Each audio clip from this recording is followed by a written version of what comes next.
Hello दोस्तों, मैं साक्षी आप सभी का स्वागत करती हूँ मेरे चैनल इन्फिनाइट लेवेंजो में, जहाँ मैं आपके साथ आज एक न्यू एफ शेयर करने वाली हूँ जिसका नाम है वॉन्डेड एंड हीलर, जो कि मैंने ही लिखी है। और मुझे पता नहीं गाइस कि आप लोगों को कैसी लगेगी, अच्छी लगेगी या बुरी लगेगी, क्योंकि मैंने पहले कभी ऐसा कुछ किया नहीं है, मेरा फर्स्ट टाइम है। तो गाइस जैसे भी लगे आपको, आप मुझे कमेंट में बताइएगा, और इसके बारे में तो आपको बताना ही होगा।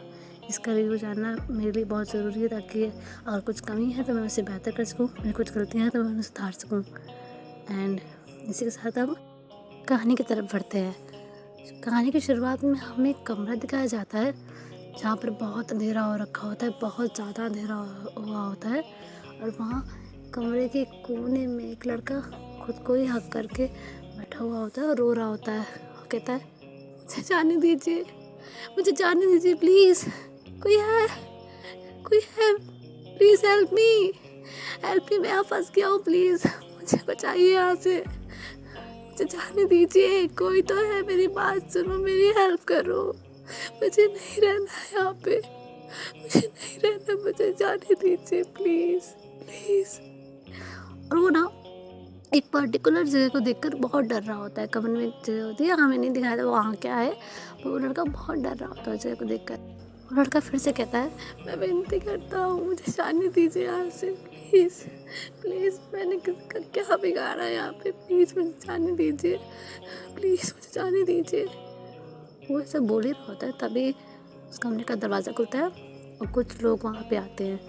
उनके हाथ में रॉड रखी होती है, मतलब रॉड लिए होते हैं वो लोग, और वो उस बच्चे की तरफ बढ़ रहे होते हैं। वो कहता है, अंकल मुझे जाने दीजिए, अंकल प्लीज़ मुझे जाने दीजिए, मैं किसी से कुछ भी नहीं कहूँगा यहाँ के बारे में, कसम से मैं किसी से कुछ नहीं कहूँगा, प्लीज़ मुझे जाने दीजिए। और वो आदमी उससे वो बहुत गुस्से में देख रहा था, वो उसकी आवाज़ से, रोने से इरिटेट हो रहा था। वो थोड़ा साइको टाइप का आदमी था। कहता है, ए चुप जा। वो लड़का बच्चा मतलब फिर भी नहीं चुप हो रहा होता है और रोए जा रहा होता है और यही कह जा रहा होता है, मुझे जाने दीजिए। वो आदमी को ना अब गुस्सा आता है, वो आदमी उसकी तरफ रॉड ऐसे करता है मारने के लिए, और तब यहाँ से सीन कट हो जाता है। और हमें कई सालों बाद का एक सीन दिखाया जाता है जहाँ पे एक लड़का बेड से उठता है और बहुत हाफ रहा होता है, बहुत ही ज़्यादा परेशान हुआ होता है। उसके पूरे शरीर से ना पसीना निकल रहा होता है, पूरा उसका चेहरा हो गया होता है और रो रहा होता है, और मतलब आंसू, उसकी आंखों से आंसू निकल रहे होते हैं बहुत ज़्यादा। फिर वो लड़का अपना मुंह साफ़ करता है, मतलब अपना चेहरा साफ़ करता है जहाँ आंसू हो गए थे, और फिर वो अपने बेडसाइड टेबल से जो पानी रखा होता है वहाँ से पानी लेकर पीता है और बेड के सिरहाने सर टिका कर बैठ जाता है। उसकी आंखें अभी भी बंद थी। वो लड़का फिर कहता है, मेरा अतीत मेरा पीछा कभी नहीं छोड़ेगा, मेरे सपनों में भी नहीं। और अब उसके आंखों से फिर से आंसू आने लग जाते हैं। अब हमें मॉर्निंग का सीन दिखाया जाता है, जो वो लड़का ब्रेकफास्ट टेबल पे बैठा होता है और बस कुछ न कुछ सोच ही जा रहा होता है। वो खाना नहीं खा रहा होता, जो मतलब ब्रेकफास्ट जो होता है उसका वो नहीं खा रहा होता है, बस सोच रहा होता है किसी बारे में, और उसी में उसका पूरा ध्यान लगा होता है। फिर वो लड़का अपना सिर हिलाता है और कहता है, नहीं मुझे ये सब नहीं सोचना है, मुझे मेरे अतीत को अपने ऊपर हावी नहीं होने देना है, मुझे इससे बाहर निकलना है, मुझे इससे बाहर निकलना होगा कुछ भी करके, मुझे सब नहीं सोचना है। और तभी वहाँ पर एक इंसान आता है और वो लड़का उस इंसान की तरफ देखता है और एक स्माइल करता है और कहता है, गुड मॉर्निंग डैड। वो आदमी भी उसकी तरफ स्माइल करता है और कहता है, गुड मॉर्निंग जीशु बेटा। एंड हमारे इस कैरेक्टर का नाम जाओ जीशु है, जो कि इस FF में बॉटम है।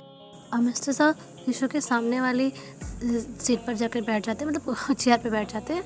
अब जीशु तो अपना नाश्ता करने लग जाता है, पर मिस्टर साहब जीशु को देखे जा रहे होते हैं और उनके चेहरे पर एक सीरियस एक्सप्रेशन आ जाता है। वो कहते हैं, जीशु बेटा। जीशु कहता है, जी। वो फिर कहते हैं, एक बात बताओ मुझे। वो कहते हैं, हाँ पूछिए। फिर मिस्टर साहब कहते हैं, तो मेरा सपना फिर से आया था ना। अब ये सुनकर जीशु बिल्कुल चुप हो जाता है, वो कुछ नहीं बोलता है। फिर वो अपने को संभालता है और एक फेक स्माइल के साथ कहता है, नहीं डैड, ऐसा तो कोई बात ही नहीं है, ऐसा कुछ भी नहीं है डैड। मिस्टर साहब कहते हैं, बेटा मैं तुम्हारा पिता हूँ, तुम कब झूठ बोलते हो कब सच मुझे पता चल जाता है, और उन सपनों के बाद जो तुम्हारे बिहेवियर में चेंजेस आते हैं, तुमसे जितना भी छुपा लो मैं उन चेंजेस को भी साफ साफ देख सकता हूँ, तो मुझसे ये झूठ मत बोलो। और तुम अपने थेरेपी से क्यों नहीं ले रहे हो? वो तो अच्छा हो, ये भाई का कॉल आ गया मुझे और उसने बताया कि तुमने 2 सेशंस लिए ही नहीं इस महीने। क्या करते हो तुम बेटा, क्यों करते हो ऐसा? अगर इस तरह से अपने सेशंस मिस करोगे तो ठीक कैसे होगे बेटा? ऐसे कैसे ठीक होगे? प्रॉमिस करो तुम वैसा नहीं करोगे। और पहले हमें ये बताओ कि तुमने ये सेशन मिस किए ही क्यों? अब दिशु कहता है डैड वो उस दिन, दोनों ही दिन एक्चुअली बहुत इंपॉर्टेंट मीटिंग्स थी और मैं हैंडल नहीं करता तो कौन करता, और हानि भी इस समय यहाँ पे नहीं था, इसलिए मुझे वो सेशंस स्किप करने पड़े। I am sorry dad, I am very sorry. फिर डैड एक गहरी सांस लेते हैं और कहते हैं तुम्हारा क्या होगा बेटा, डील्स ही थी, अगर एक बार चले गए तो क्या हो गया? तुम कम से कम अपने सेशन तो कंप्लीट किया करो बेटा, क्या करते रहते हो तुम? मेरे लिए तुमसे इम्पोर्टेंट कुछ नहीं है, समझे? कितनी बार समझाओ तुमको कि बिजनेस को एक साइड करके अपनी लाइफ की तरफ पे ध्यान दो, अपने आप की तरफ ध्यान दो। मशीन जैसे होते जा रहे हो, इस तरह से काम करते हैं।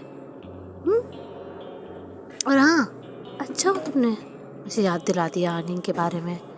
उसने मुझे बताया कि पिछले हफ्ते तुम पर हमला हुआ था और तुमने ये बात भी हमसे नहीं बताई। तुम क्या करते हो अपने साथ? मैंने कितनी बार कहा था कि बॉडी गार्ड रख लो अपने साथ, पर तुम्हें वो भी नहीं रखना है। बॉडी गार्ड में क्या हर्ज है, वही रक्षा ही करेगा। पता नहीं क्या समस्या है तुम्हें बॉडी गार्ड से।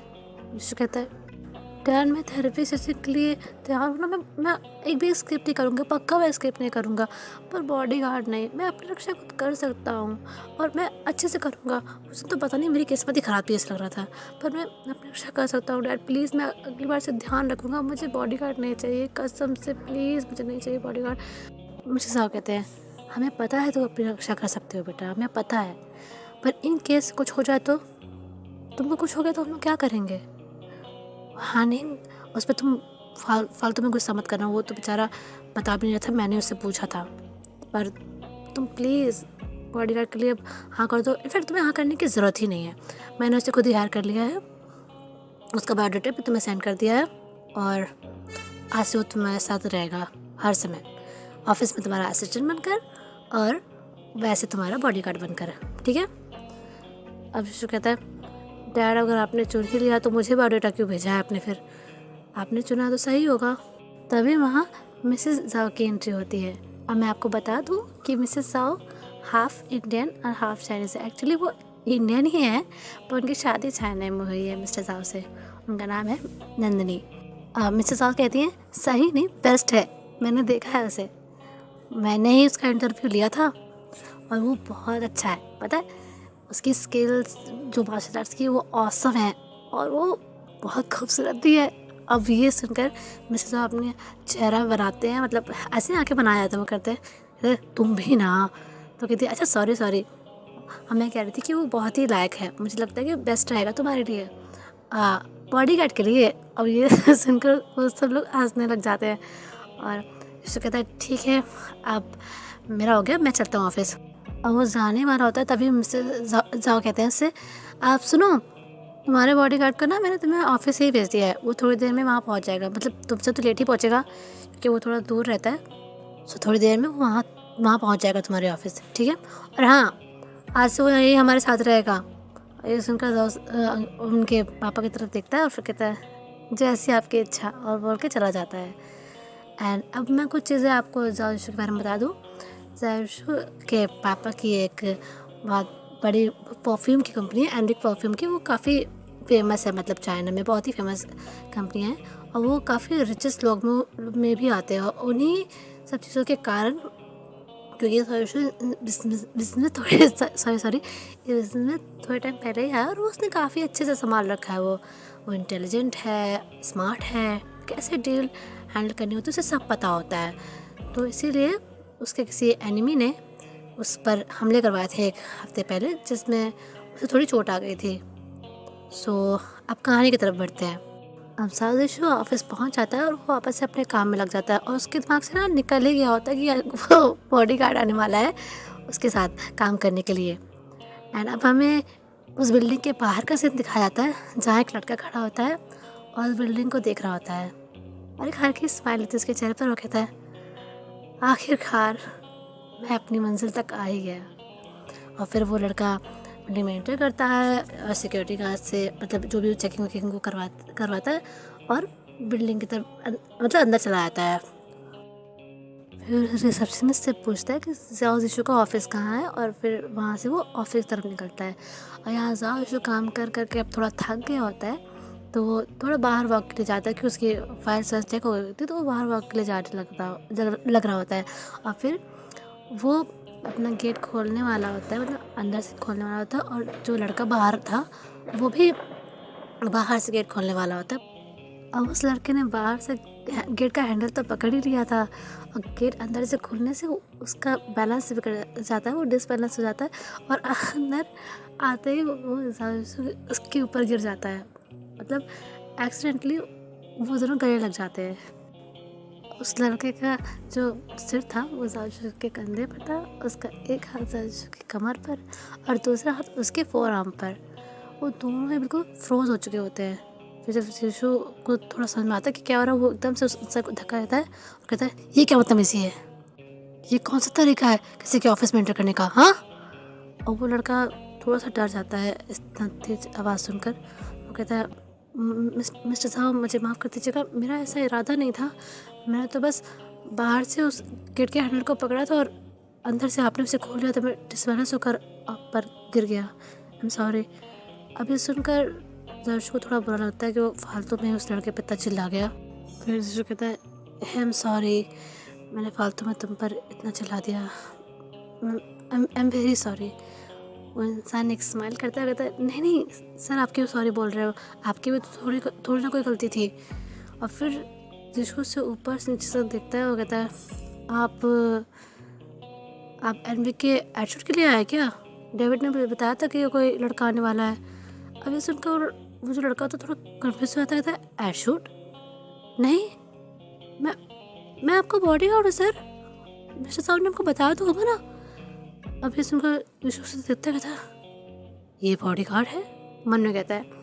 फिर उसकी मॉम की बात आ जाती है, उसकी मॉम ने कहा था ना वो बहुत सुंदर है बहुत सुंदर है, तो वो मन में कहता है सुंदर तो है, मॉडल मटेरियल एकदम। और फिर वो लड़का कहता है सर कहाँ हो गए, मतलब वो शिशु अपने ख्यालों में था, वो लड़का उससे बात कर रहा होता है सर क्या हुआ। वो शिशु कहता है नहीं कुछ नहीं, हाँ तो तुम क्या कह रहे थे। वो लड़का कहता है नहीं मैं तो बस यही बता रहा था कि मैं बॉडी गार्ड हूँ आपका। तो शिशु कहता है तुम्हारा नाम क्या है। तो वो लड़का ऐसे कहता है, स्माइल करता है, फिर कहता है मेरा नाम बेन केजिंग है।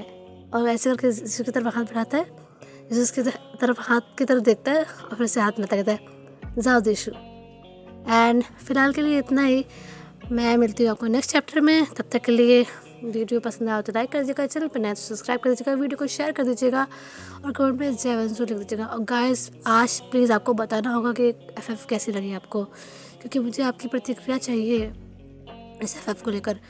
मैंने कभी कुछ लिखा नहीं, तो प्लीज़ गाइस मुझे प्लीज़ आज अपनी प्रतिक्रिया दीजिएगा, अच्छी लगे बुरी लगे कुछ भी लगे मुझे बताइएगा, ओके।